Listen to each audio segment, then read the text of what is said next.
of the things I always do when I go to a new town is I try to find a fairly small coffee shop and go buy a cup of coffee. Because I know the odds are very high I'll be served by a young person.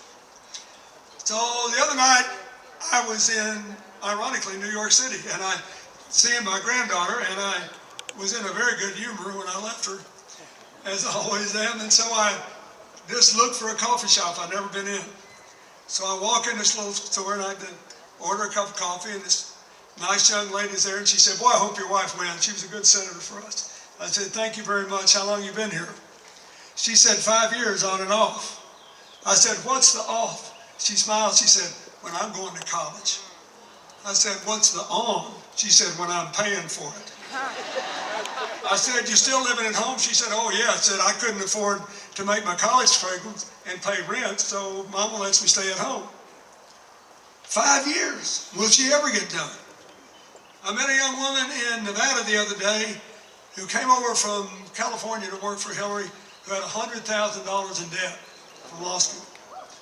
I went to buy a pair of jeans before I left to go on this trip, and this lady I trade with regularly, I knew she had a son who just got out of college. She was proud of him. I said, "How's your boy doing?" She said, "Well, he doesn't have a job yet, but he'll get one. He has good grades." I said, "Does he have any debt?" She said, "Yeah, quite a bit." "What's his interest rate?" 9%. So I said, "You still have a home mortgage?" She said, "Sure, I do." I said, "Did you refinance it when the interest rates dropped?" She said, "Absolutely."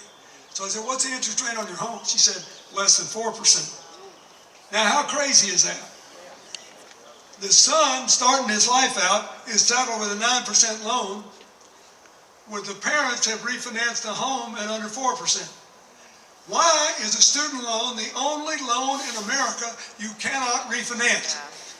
Step one in Hillary's program is let people do it. If you did it today, just today, if you let everybody refinance, it would save 25 million Americans an average of $2,000 apiece just refinancing their loans.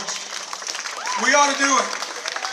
But she wants to do something we've never really done before, which is to treat a university education like the lifetime asset it is.